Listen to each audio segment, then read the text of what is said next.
Bien-aimés dans le Seigneur, nous passons présentement à une autre image, la deuxième image que j'ai reçue. Et cette image-là, c'est ce que vous êtes en train de voir. Cette dame avec sa robe rouge, avec une tête décapitée qu'elle tient entre ses mains. Voyez-vous, tel que vous êtes en train de voir cette image, c'est la deuxième image que j'ai reçue. Voyez-vous? Alors, je ne sais pas ce que cette image faisait exactement, disons, ce personnage faisait exactement dans le déroulement de cette cérémonie de l'ouverture des Jeux Olympiques, parce que je n'ai pas encore suivi la vidéo de cet événement, voyez-vous. Mais déjà, force est de comprendre que la présence même de cette femme est aussi un message satanique inclus dans le grand message que le diable et son organisation communiquent au monde par le biais du culte du démon Bacchus. Parce que cette femme est un personnage que j'ai connu autrefois à l'école.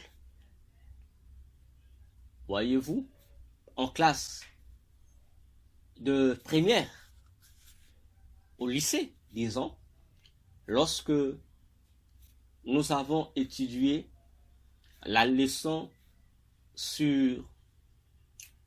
Bon, pas nous avons étudié. Lorsque moi j'ai étudié, j'ai fait mes recherches pour comprendre l'expansion ou les progrès scientifico-techniques. Voyez-vous, il y a une leçon comme cela qu'on voyait en première A, disons première littéraire, où il y a un cours là-bas où on parle de ça. Voyez-vous? Alors, à voir cette femme, j'ai automatiquement compris le message qui se cachait derrière cette présentation ou prestation de cette femme. Ainsi, je le répète encore, la cérémonie d'ouverture des Jeux Olympiques, c'est pas comme vous l'appelez, doit jour après jour interpeller le monde chrétien pour dire, d'une part, le retour de Jésus ne cesse d'être de plus en plus proche de nous. D'autre part, l'Antichrist aussi est plus proche de nous. Alors, c'est à chaque chrétien de se préparer. Parce que, comme je vous le disais, dans les premières parties de cette étude, que le culte de Bacchus ne se limite pas seulement à Bacchus, mais fait aussi intervenir les cultes des autres divinités qui sont transportées par le prince du carnaval, c'est-à-dire l'homme, le cavalier. Et je vous ai dit, lorsque, pour ceux qui ont déjà suivi ou ceux qui n'ont pas encore suivi, moi je n'ai pas encore suivi cette vidéo-là, vous verrez que plusieurs divinités seront vénérées, adorées, glorifiées dans cette cérémonie des Jeux Olympiques. Et je vous ai dit, j'en suis sûr, je peux parier ma tête. Je peux parier ma tête. Alors, Cette femme-là n'est pas une divinité, non. C'est un personnage d'une époque, de l'époque de la Révolution française, ou encore appelée des siècles de lumière. C'est un personnage. Mais ce personnage-là représente tout un message, toute une information nuisible à l'existence humaine. Pourquoi? Expliquons un peu la Révolution française, encore appelée siècle des Lumières. Nous sommes ici au XVIIIe siècle, c'est-à-dire dans la période de 1700. Voyez-vous? Et dans plusieurs de mes émissions, j'insiste pour dire que le 18e siècle, disons l'année 1700, à partir de l'année 1700, il y a eu des grands changements dans le monde, dans tous les domaines, et surtout dans le domaine du savoir. Parce qu'une réunion avait été tenue dans le monde satanique pour cette cause-là, d'où Darwin a été choisi pour mettre en place, pour imposer au monde une fausse philosophie de la vie. Une fausse philosophie de la vie qui avait les mêmes objectifs, ceux de combattre la Bible, de combattre la doctrine chrétienne, parce que la Révolution française ou encore les siècles de lumière découlent de là. Satan a tenu des grands congrès, je veux faire appeler ça ainsi, avec ses agents satanistes, occultistes, spécialement ceux qui sont des élites, c'est-à-dire des intellectuels, des savants, des scientifiques, des philosophes, des penseurs, des leaders d'opinion, des écrivains, etc., etc. La mission leur a été donnée de changer le décor de l'Europe, mais à partir d'un pays qui est la France. Suivez-moi attentivement pour que tu comprennes, toi qui me suis, où tu es en train de partir, où nos vies, nos maisons, nos familles, nos nations sont en train de partir. Dans quelle direction? Ces intellectuels, une fois fini leur congrès avec Satan, sont revenus sur la terre pour appliquer les différentes clauses de ce congrès contre la pensée chrétienne de la vie. C'est là que ces penseurs, ces savants ont commencé à faire la guerre contre la Bible en disant ouvertement, publiquement, à l'unanimité, qu'ils n'avaient plus besoin que leur vie, que leur pays, que leur société, que l'éducation de leurs enfants et des tierces soit régie par la Bible chrétienne. Qu'il était temps, d'après eux, de mettre fin à cette éducation chrétienne, de mettre fin à toute vision de la vie promue, enseignée, vantée par la doctrine biblique, afin de la remplacer par une autre vision de la vie, une vision de la vie qui a été promue, qui leur a été donnée par le monde des ténèbres, par le gouvernement de Satan. Et c'est cela, bien aimé, qui a été le point de départ.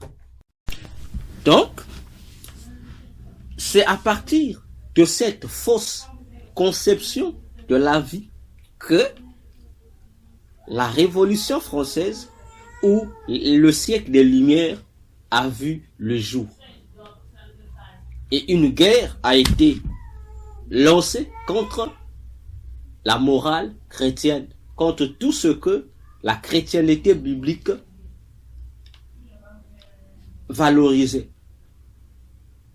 Alors, Satan a mis à la disposition de ces soi-disant révolutionnaires des outils. Et parmi tant des outils, il leur a donné une motivation. La motivation qu'il leur a donnée pour pouvoir mieux organiser cette révolution, c'est quoi? C'est le désir de la liberté. Voyez-vous? Donc, le désir d'être libre. Mais quelle est cette liberté évoque-t-il? Ou évoquait-il? Ce n'est pas la liberté comme tu l'entends, non. C'est une liberté par rapport à la doctrine de la Bible. Car pour tout ce monde-là, pour tous ces intellectuels satanisés, la Bible, avec sa doctrine, empêchait les gens de vivre la vie que chacun veut mener. Que la Bible était une nuisance à leur bonheur. Que la Bible, vraiment, était un poison qui les empêchait de mener à bien leurs objectifs existentiels, de vivre comme ils voulaient véritablement vivre. Voyez-vous? Et à partir de cette motivation démoniaque portant le nom liberté, ils vont donc engager une révolution qui sera appelée Révolution française parce que cette révolution-là commence en France. Voyez-vous? Or, la France n'était qu'une arme, un point de départ qui devrait après se propager à travers le monde. Voyez-vous? Et le deuxième élément qui leur a été donné, c'est un outil de travail. Donc, ils ont une motivation qui est la liberté et ils ont un outil de travail. Et leurs outils de travail, c'est quoi? C'est la notion de la raison. En un mot, le culte de la raison. Oui, c'est-à-dire lorsqu'on parle de la raison, on parle de l'intelligentsia. On parle de la réflexion. On parle de la sagesse. En un mot, la capacité de réflexion, de mettre à jour des idéologies pour pouvoir se concevoir, d'après eux, une vraie philosophie de la vie. Voyez-vous? Donc, à partir de ces deux outils, la motivation qui est la notion de la liberté et la raison qui est la notion de l'intellectualisme, les agents de Satan, les savants de Satan, les philosophes de Satan et les écrivains de Satan, y compris les scientifiques de Satan, vont donc mener une révolution contre tout ce qui est valeur chrétienne biblique. Et c'est là qu'ils vont commencer à démanteler région après région, territoire après territoire de l'Europe, tout ce qui était valeurs chrétiennes. Voyez? Donc, les valeurs chrétiennes qui géraient l'Europe vont donc être démantelées. Démantelées au profit des fausses valeurs venant droitement du monde des ténèbres. C'est quoi? C'est une vie liée à la réflexion pour se voir être libre.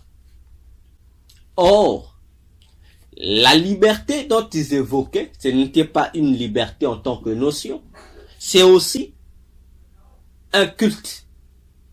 Attention, la raison dont ils ont élevé au-dessus de la Bible était non seulement la raison en tant que l'intelligentsia, mais c'était aussi tout un culte. Donc, les deux instruments donnés sont des cultes à deux démons précis. Voyez-vous? Vous savez, le culte de la déesse raison ou la raison élevée lors des siècles de lumière, bien aimé, ce n'est pas la raison comme telle. Cette raison, c'est tout un esprit, un démon féminin qu'on appelle la déesse raison. Dans les milieux mystiques intellectuels, on l'appelle déesse raison. Dans la Grèce, on l'appelait Sophia, d'où sort le nom philosophie. Et c'est le savant grec, le philosophe grec Pythagore de Samos, qui donne à ces cultes-là, à cette déesse, le nom de philosophie. Et tous les satanistes savent ce que je dis. Tous les satanistes, philosophes savent que lorsqu'on évoque dans le monde de ténèbres le mot philosophie ou le culte de la raison, on voit une personne, on voit un esprit, un démon, une déesse. La déesse raison. Ou encore la déesse Sophia. Voyez-vous, on la voit, elle. C'est une divinité qui est adorée. C'est une divinité qui est adorée. La divinité de l'intelligence, la divinité de la sagesse, en un mot, le Dieu du savoir. Voyez-vous, c'est un culte qui a été fait. Donc, en faisant semblant de prôner l'intelligentsia, de dire non, encourager les gens à être intelligents, à être savants, en fait, ce n'est pas dans le bon sens.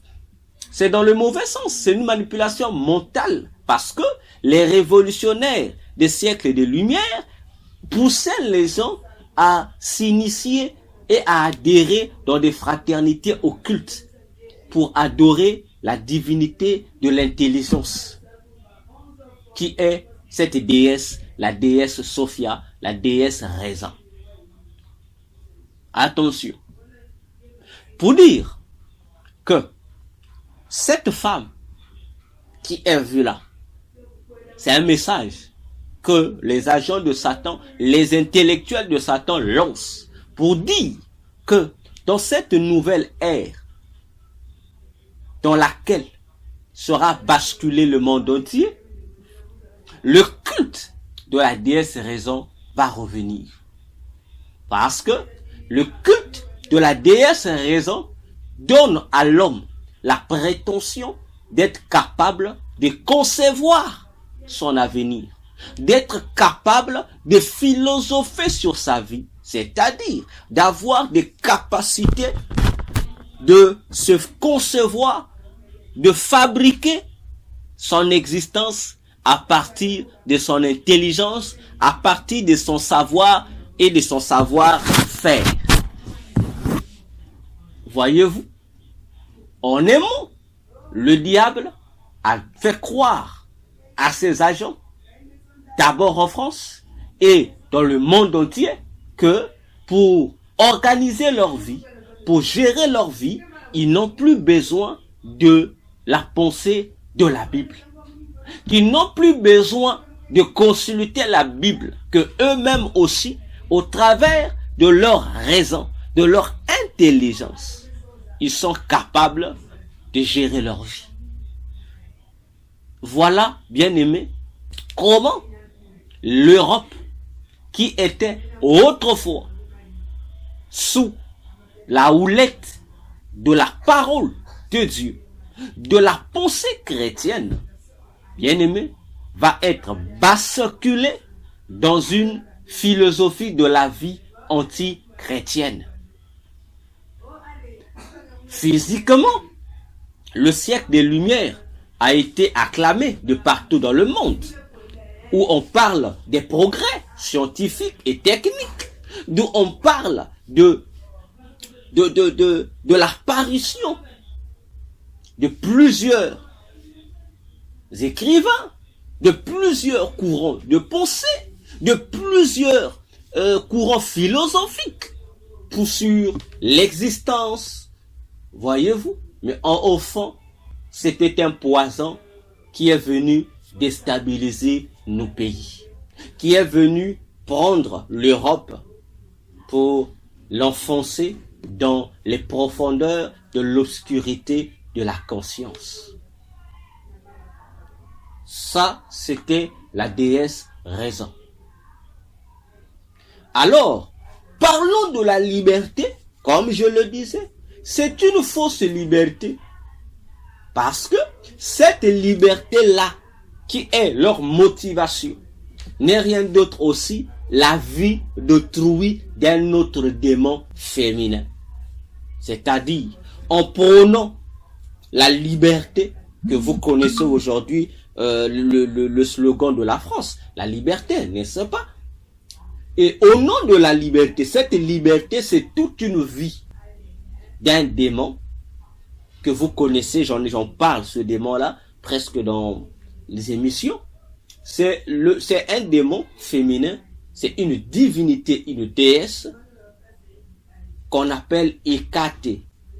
C'est la déesse qu'on appelle Hécate. Et Hécate, c'est elle, la divinité qui gère la sorcellerie. C'est la divinité qui gère la science occulte que nous appelons la sorcellerie. Donc c'est elle, le dieu de la sorcellerie. La déesse de la sorcellerie, c'est elle. Et c'est également elle qu'on appelle, lorsque nous parlons de l'esprit des morts, c'est également elle, l'esprit des morts, qui est encore appelée dans les cultes Innu, elle est appelée la déesse noire, la déesse Kali. C'est cette même divinité-là. La déesse Kali, la déesse de la sorcellerie, la divinité de la mort. Voyez-vous? Et cette déesse-là donne une certaine liberté aux gens. En fait, c'est une fausse liberté, car cette déesse ne donne pas la liberté comme telle en tant que notion, non. Mais sa liberté, c'est la vie, sa propre vie qu'elle communique à ses adeptes. Or, elle n'a pas de liberté, elle communique à la place de la liberté, elle communique à ses adorateurs, elle communique à ses adeptes le libertinage. Voyons-nous que le libertinage n'a rien à voir avec la liberté. C'est là que la déesse raison a modifié la conception des gens sur la vie. Elle a modifié les paramètres de la vie. Elle a pris les vrais paramètres pour les substituer aux faux. Voyez-vous? Et les savants, les adeptes du siècle des Lumières ont imposé cette fausse philosophie de la liberté qui n'est autre que le libertinage au reste de l'humanité. Voyons-nous? Et voilà l'astuce que Satan utilise ou a utilisé et continue d'utiliser pour dérouter les nations de la pensée chrétienne. Parce que la pensée chrétienne qui résulte de la Bible, c'est la pensée de Dieu, le créateur du ciel et de la terre, vis-à-vis des créatures du monde et de l'homme qu'il a créé à son image et à sa ressemblance. Voyez-vous? Donc, la pensée chrétienne est une philosophie de la vie. C'est une vie qui gouverne le moral, le psychique, la conduite et les actions des hommes. Or, lorsque cette philosophie de la vie christique est remplacée par une fausse philosophie de la vie diabolique, automatiquement, nous ne pouvons que nous attendre à une catastrophe intellectuelle, à une catastrophe comportementale. Et voilà l'Europe d'aujourd'hui. Voilà ce que le siècle des Lumières a causé à l'Europe d'aujourd'hui et au reste de l'humanité. La liberté, qui n'est rien d'autre que le culte du dieu de la sorcellerie, de la déesse, de la mort. Voilà,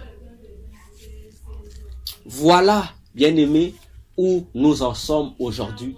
Car aujourd'hui, lorsque, surtout la plupart des Africains, lorsqu'ils critiquent l'Europe, ils qualifient l'Europe comme étant le berceau de tout comportement déviant, le berceau de toute perversion. Voyez-vous, ils ignorent que autrefois l'Europe n'était pas ainsi.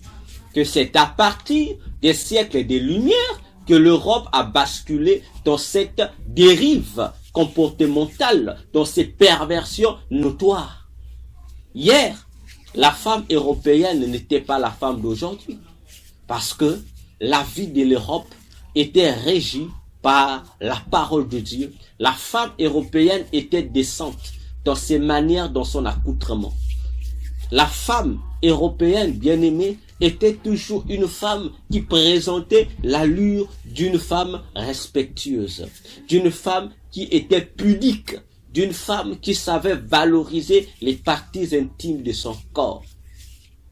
Voyez l'Europe d'avant la Révolution française. Voyez l'Europe d'avant les siècles de lumière. Et si vous la comparez à l'Europe d'aujourd'hui, vous verrez qu'il y a véritablement un bouleversement notoire qui reste un regret indéniable. Voyons-nous comment le diable a réussi à détourner l'Europe de Jésus pour la ramener dans le satanisme. Et à partir au travers de savants, des promoteurs des siècles de lumière, l'Europe s'est dégradée, et ce jusqu'à aujourd'hui. Et cela doit bel et bien nous interpeller. Et je dis encore que l'Église, que le chrétien se réveille, comprenne bien ces choses dont je suis en train de parler. Aussi, savez-vous que cette déesse Hécate est une démone grandement vénérée par les artistes musiciens, tant non religieux que religieux, y compris même des musiciens chrétiens chantent, vénèrent cette divinité. Et je dis bien cette divinité qu'on appelle Hécate. Est vénérée par ces divinités, par plusieurs chantres chrétiens. On chante pour cette divinité. Et parmi les divinités, les chantres chrétiens qui chantent pour elle, Marie Musamou en faisait partie. Elle a chanté une chanson que vous connaissez, qu'on appelle naturellement par, je ne sais pas sur le titre, dans leur chanson, elle parle de bouc émissaire. Si vous écoutez la chanson, vous aurez la prétention qu'elle parle de Jésus, mais en fait, elle ne parle pas de Jésus, elle parle plutôt de cette divinité-là, parce que c'est son nom. Et les magiciens savent de quoi je parle. Et lorsque nous parlons de ces choses, les chrétiens se fâchent contre nous. Mais fâchez-vous, votre colère n'anéantit pas la vérité. Lorsqu'on vous dit que certains musiciens chrétiens, pasteurs et autres sont dans le fond et dans le satanisme, vous vous fâchez. Vous vous fâchez. Alors comment ça? Alors comment ça? Mais vous vous fâchez parce que vous ne savez pas ce qui se passe. Voyez-vous?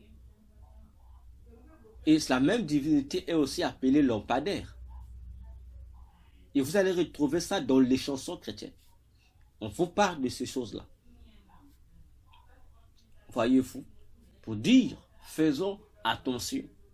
Parce que l'effet que cette femme décapitée se retrouve là, c'est un message qui dit de la part de Satan et ses agents que dans les jours à venir, surtout en 2025, 2026, l'Église chrétienne va vraiment souffrir psychologiquement parce que les mœurs chrétiennes, les valeurs chrétiennes seront encore démantelées davantage. Donc, ils vont accélérer le démantèlement des valeurs chrétiennes dans toutes les nations.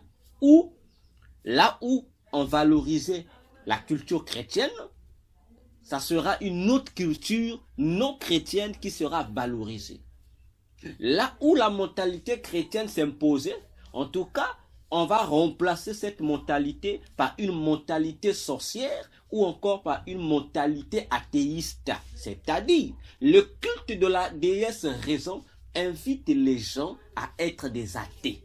Tandis que le culte de la déesse Hécate, la déesse de la liberté, invite les gens à être des sorciers, à mener la même vie que les sorciers, à avoir la pensée sorcière.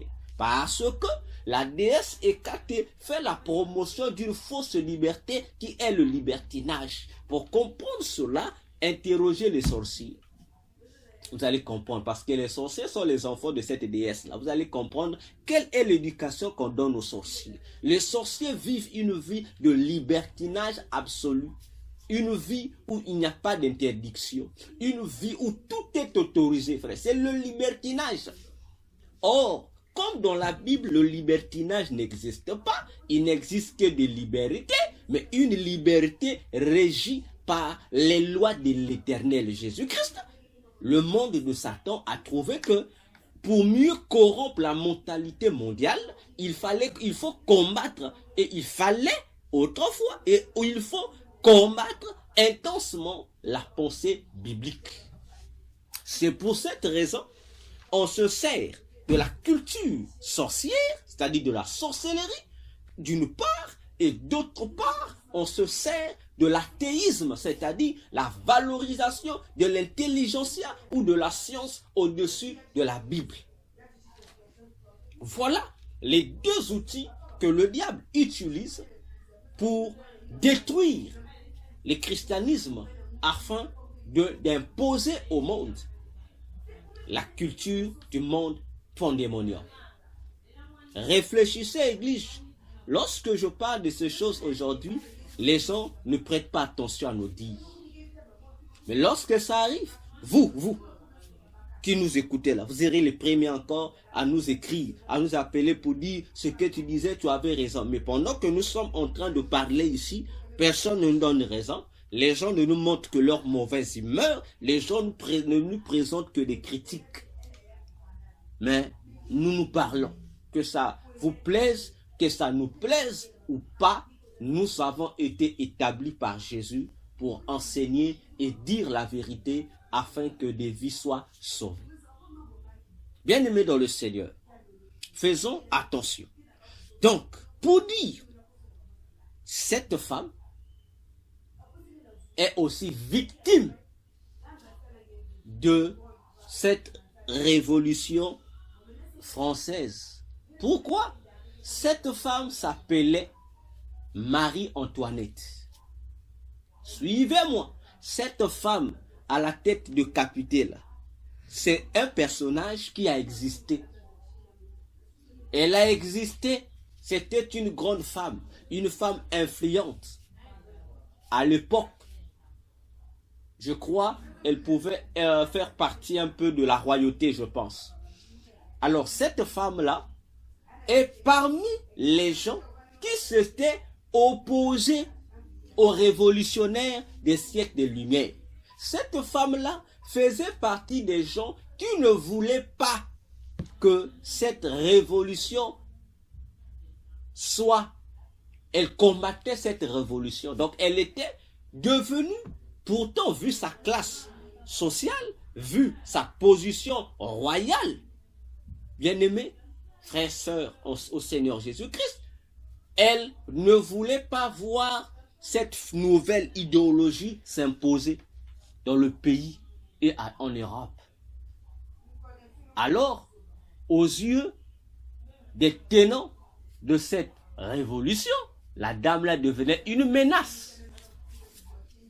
Voilà comment ces gens de la Révolution française, les promoteurs des siècles de lumière, vont donc tout faire pour la décapiter. Oui, la tête qui était là, c'est les mêmes personnes qui l'ont ramenée là, dans la scène, c'est les mêmes personnes là qui l'ont tuée, parce qu'elles s'opposaient aux idéologies promues par les promoteurs des siècles de lumière. On l'avait tué par ces agents-là. Voyez-vous, comme pour dire, et je ne sais qu'insister, la présentation de cette femme dans de cette cérémonie des Jeux olympiques veut dire, Satan nous dit que quiconque se dresserait contre eux, tout celui qui va s'opposer à ce que eux ils vont faire, il sera une menace et il sera voué à la mort. C'est un message qui est passé. Mais la plupart des participants qui sont venus à ce jeu n'ont rien vu. Ils n'ont vu que le spectacle. Mais ils n'ont pas vu le message caché derrière le spectacle.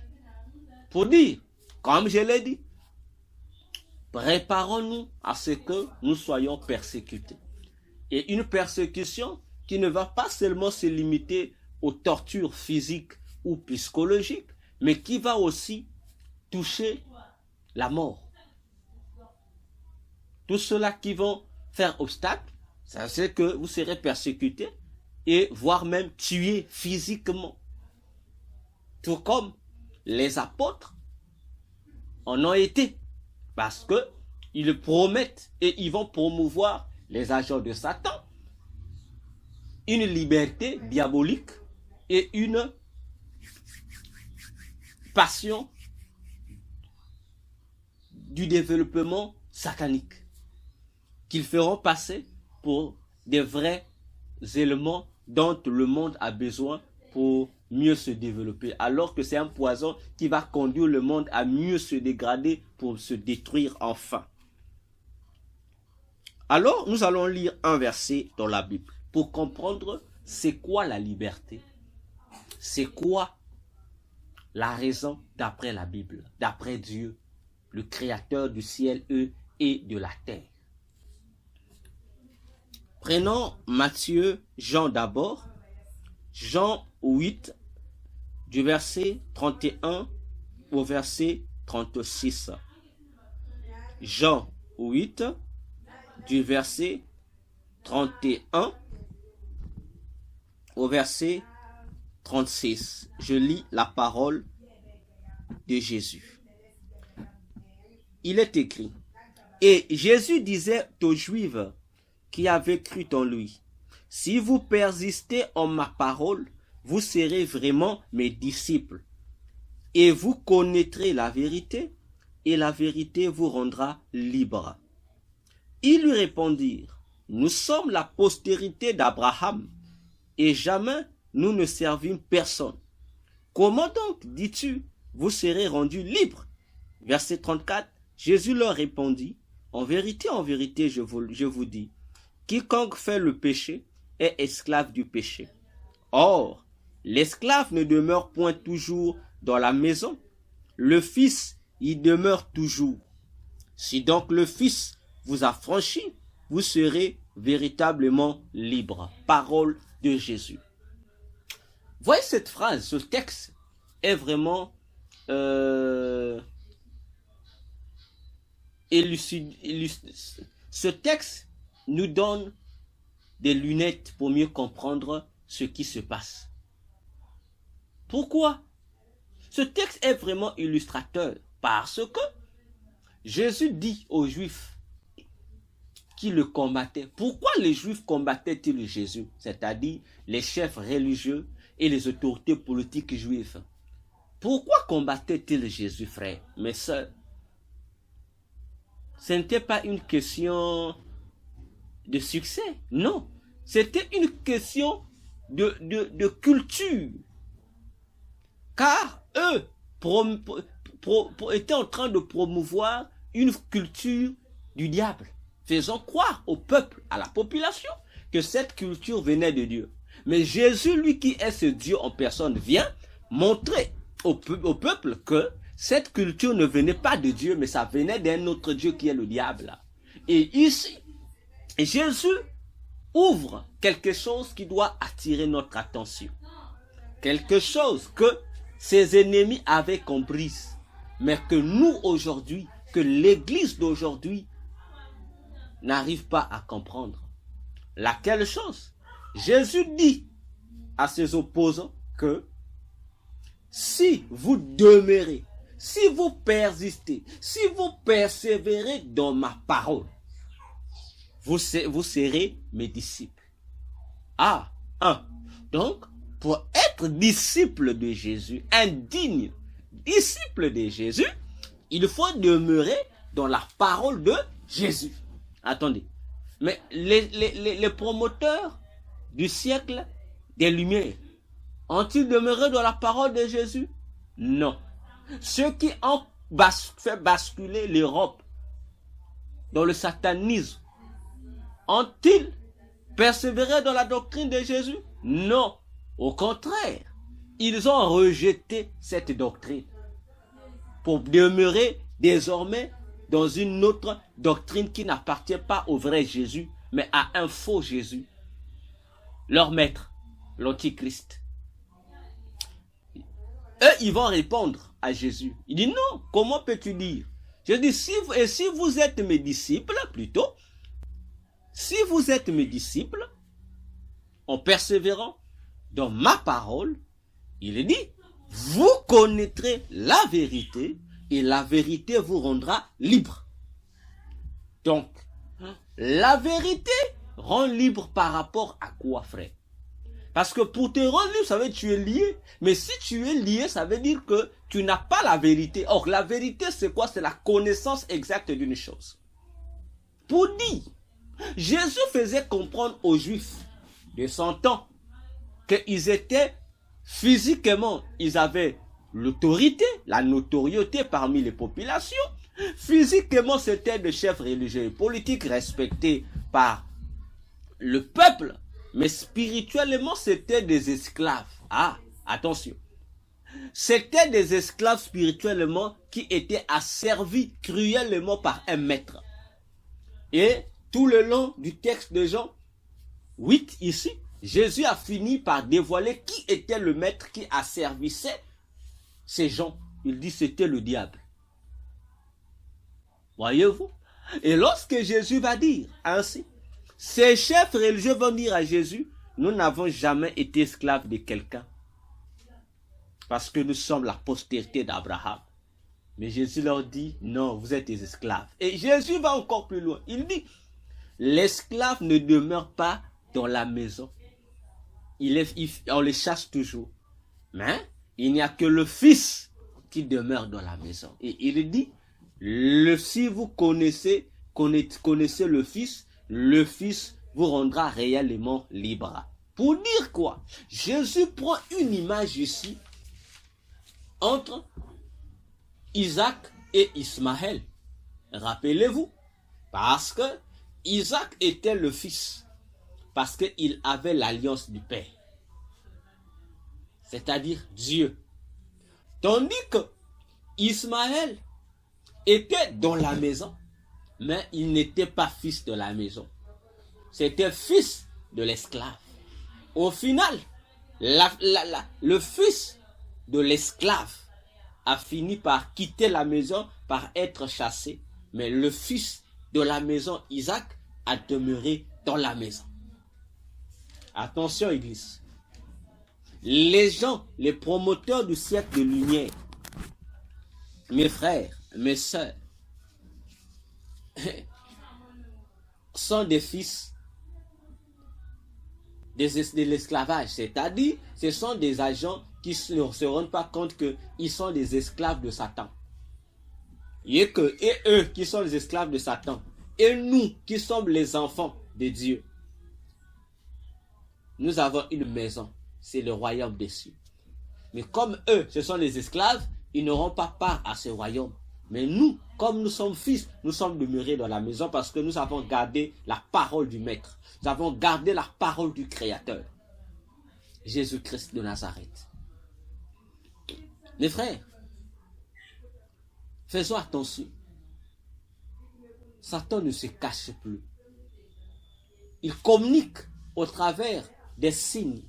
Il communique au travers des images. Il communique, frère, au travers de plusieurs choses qui se déroulent sous nos yeux, mais auxquelles nous ne prêtions pas attention. Si la vie que tu mènes n'est pas conforme à la parole de Jésus, sache que tu es esclave. Tu es l'esclave du faux Dieu, Satan ou des démons.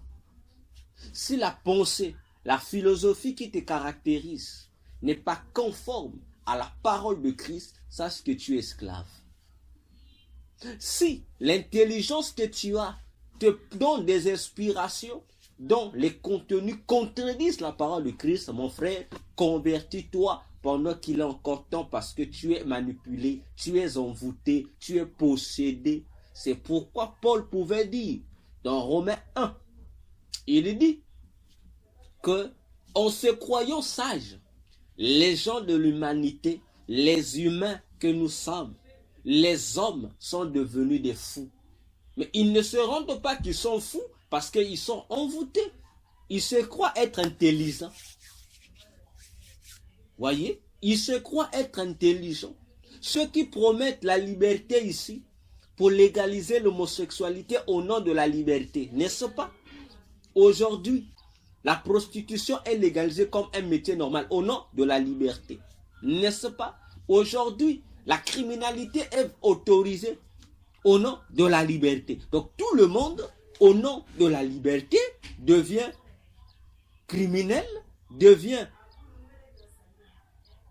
voyou, devient manipulateur, devient sorcier. Voyez-vous? Donc, en un mot, l'homme devient un animal, mais sous prétexte d'être, c'est sa liberté. Non, je suis désolé. Ça, c'est le libertinage parce que ce n'est pas la vraie liberté telle que établie par le Créateur du ciel et de la terre, notre Dieu qui est Jésus. Non, c'est une fausse liberté. Les femmes se baladent nues au nom de la liberté, frère. Et là, Satan a même créé une religion, le nudisme. Voyez-vous? Tout au nom de la liberté. Non, on est libre. Non, vous n'êtes pas libre.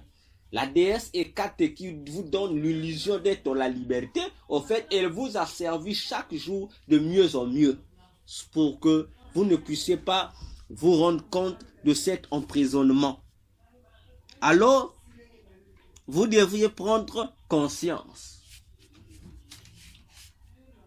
N'est-ce pas? Rappelez-vous, au nom de la liberté, la France a donné aux États-Unis la statue de la liberté, n'est-ce pas? C'est la statue de la liberté qui est aux États-Unis là-bas. C'est un cadeau de la France. Voyez-vous? Mais cette statue de la liberté qui représente une femme qui tient dans une main une flamme, voyez-vous? Et dans l'autre main un livre, la Constitution des États-Unis. Mais qui est cette femme? Mais cette femme-là, c'est la représentation de la déesse Hécate. Si vous ne savez pas, je vous informe. C'est la représentation de la déesse Hécate. La fameuse divinité ou déesse de la liberté. Donc lorsqu'on dit l'Amérique est le pays de la liberté, en fait, il faut comprendre le message que l'on veut dire. Que c'est un pays où règne le libertinage, où la déesse Hécate a beaucoup d'influence. Et c'est pas faux, et c'est vrai. Mais cette influence-là provient d'où? Cette influence provient de l'Europe. En un mot, la France. Parce que si vous ne savez pas, c'est la France qui a donné naissance aux États-Unis d'Amérique. Ah, sûrement quelqu'un me parlera déjà de Christophe Colomb. Faites attention, frère. Faites attention, frère. C'est l'Europe qui a créé les États-Unis et à partir d'un pays, la France.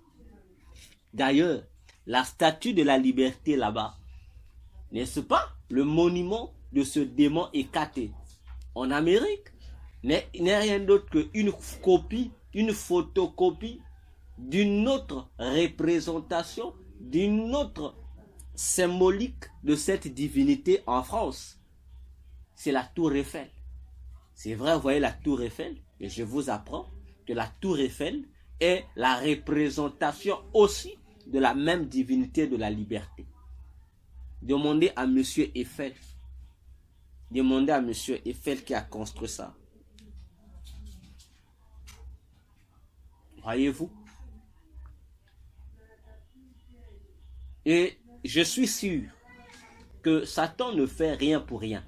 Je suis sûr que dans l'endroit où s'est tenue cette cérémonie des Jeux Olympiques là, Je suis sûr, je sais pas, cet endroit-là, soit le quartier, soit la région ou le département là porte le nom de liberté, ou l'endroit là porte le nom de liberté. C'est, j'ai dit vérifier, je suis sûr.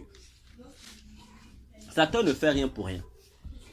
Je suis sûr que cette enceinte-là peut porter un nom ou un surnom qu'on va appeler liberté. Je suis sûr. Faites vos recherches, vous me donnerez raison. Quand pour vous dire, frère, le temps est grave. Jésus revient bientôt. L'Antichrist aussi vient. Alors, toi qui n'as pas encore donné ta vie à Jésus, aujourd'hui, c'est ton occasion. Donne ta vie à Jésus. Arrête avec les raisonnements que tu évoques. Ces raisonnements-là, ce sont des cultes que tu rends à la déesse Hécate d'une part et d'autre part à la déesse Raison. La déesse Raison qui est encore appelée Paris. Ah, là, quelqu'un est surpris. Oui. Paris, le nom qu'on a donné là. Paris. Vous savez pourquoi on appelle Paris la ville de lumière? Paris, pourquoi on l'appelle la ville de lumière? Ah, il faut demander aux historiens. Mais je sais qu'ils ne vous diront pas la vérité. La déesse Raison s'appelle aussi Paris. Ou Paris. J'ouvre une parenthèse. Vous entendez les femmes, moi je t'appelle les femmes à foulard là. Hein? Les femmes qui se présentent maintenant dans les réseaux sociaux avec la doctrine du dépouillement, qui ont toujours des foulards comme des femmes musulmanes là. Hein? Moi je les appelle les femmes à foulard là. Hein? Lorsqu'elles viennent vous dire j'étais au paradis, j'étais en enfer, mon frère, c'est dans le royaume de cette déesse là qu'elles vont, toutes ces personnes là vont. Toutes ces personnes là croient être au ciel. C'est pas le ciel, c'est dans ce monde là, parce que le démon Paris ou la déesse Raison a aussi son monde, en fait son univers où elle habite. Et si vous allez dans ce monde là, tu croirais être au paradis, je vous assure. Tu croirais être au paradis. Et c'est là que la plupart des soi-disant ressuscités de la mort, quand vous présentez sur YouTube, vont.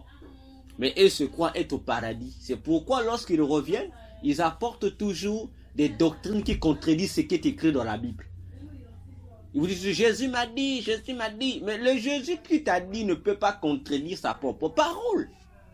En fait, le même esprit qui a caractérisé les promoteurs de la Révolution française, pour inaugurer le fameux siècle de lumière, c'est le même esprit Paris qui influence ces personnes-là.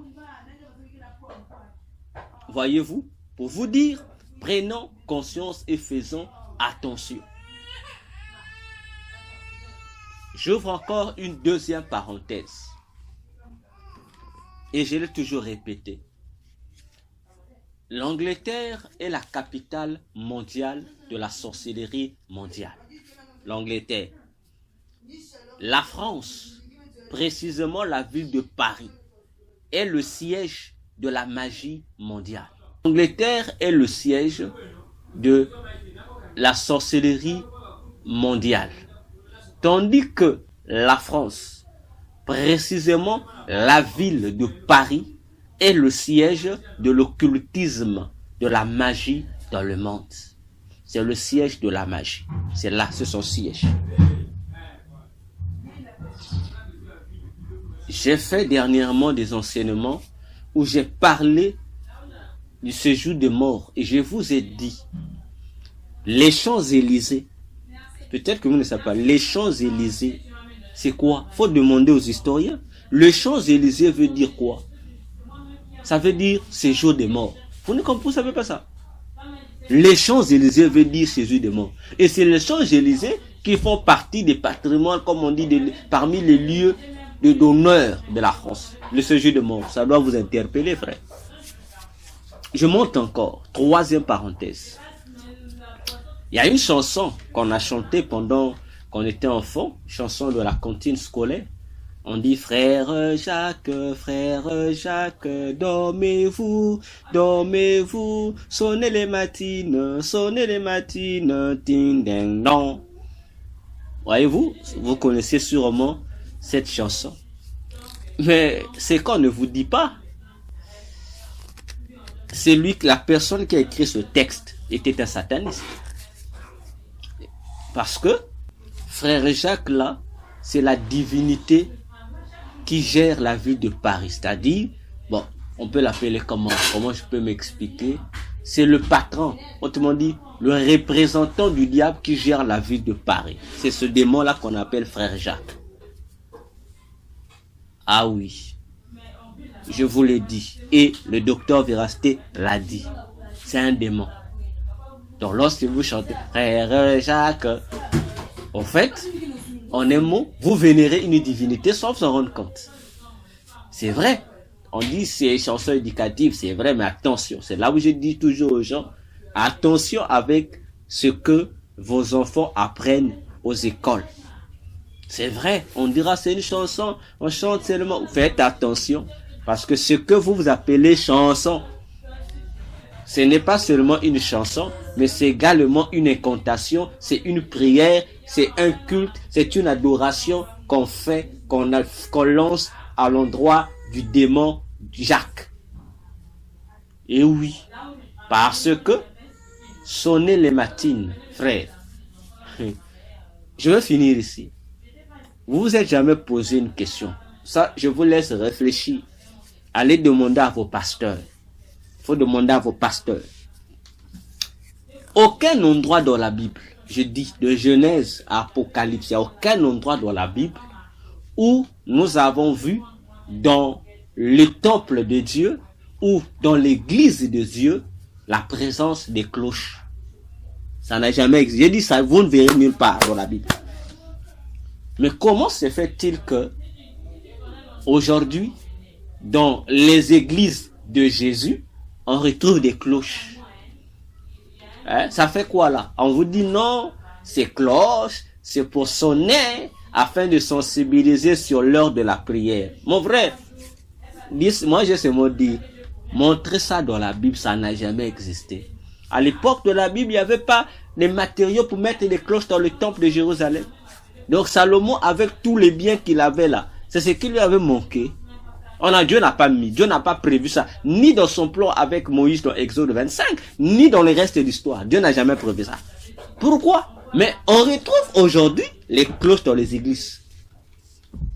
Et je conclus cette partie pour vous dire ouvertement, je le dis ouvertement, sans froid ou d'eau, toute église où il y a la cloche, je répète encore, je pèse mes mots, toute église où vous verrez une cloche, que ça soit église chrétienne, que ça soit une religion donnée, lorsque vous verrez la cloche, frère, sortez. Ce n'est pas l'église de Jésus.